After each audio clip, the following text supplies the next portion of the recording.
Alrighty, B-Leaguers, here we are, week 14 preview, week 13 review.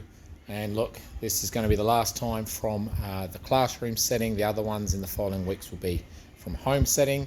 Who knows, this could be the last time that I'm doing these previews from this school setting, as it looks like the government will be trying to prevent me from working here. And funnily enough, nothing to do with any of my B-League work involved. Anyway, different story. On to our performance of the week last week.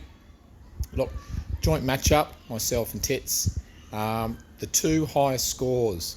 I think it's one of the only times that we've had a matchup with the two highest scores in the league for that week off against each other.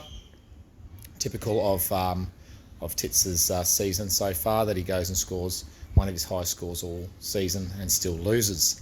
There's a bounce back in there next year, mate. I know you don't have that first round pick, but I can tell you, mate, rookies are not all they're meant to be after seeing my ones kind of show some potential, but not do anything for me really this year. Bedshit of the week, Owen Karen. He is now promised to suck every single member of the B-League off, and being just 15 or 20 minutes away, I am a little bit horny, so I'll be coming round to Perigian at some point, cock in hand, ready to insert in that mouth. Mate, I'm shaved. I wonder if maybe you can shave up a bit for me. So on to this week's matchups, last regular season before the playoffs. All the irony. It all came down to this: the 12-1 versus the 1-12. The worst regular season record ever against the current best regular season record ever.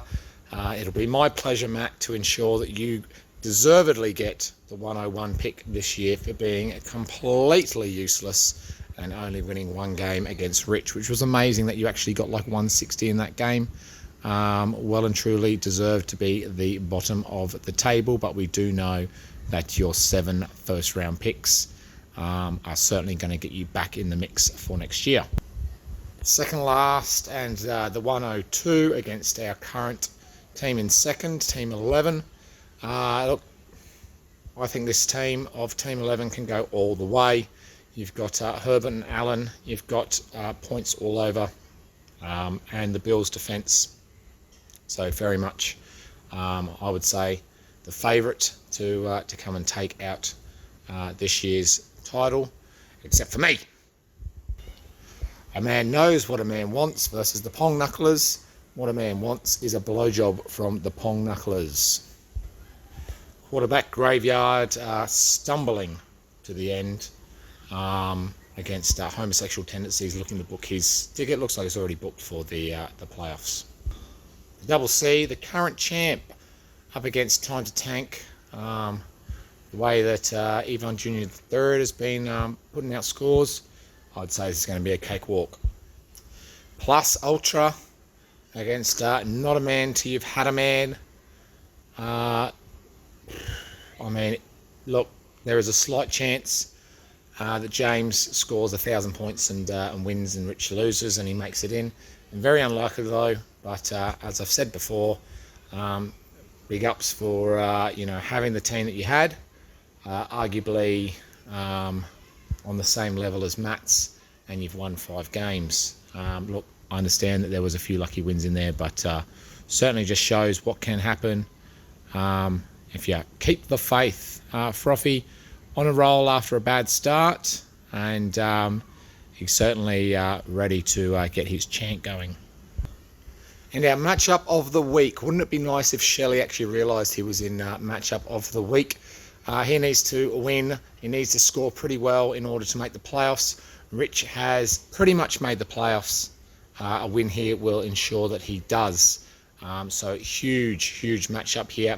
This is like the overall 7th versus 9th currently, something about that. With I think Owie slightly in position to be overall points for playoffs, but a huge one nevertheless. All right, boys, that's it for this week, the last of the regular season. It is Big King Gaz saying, BKG, a BKG, a BKG, a BKG.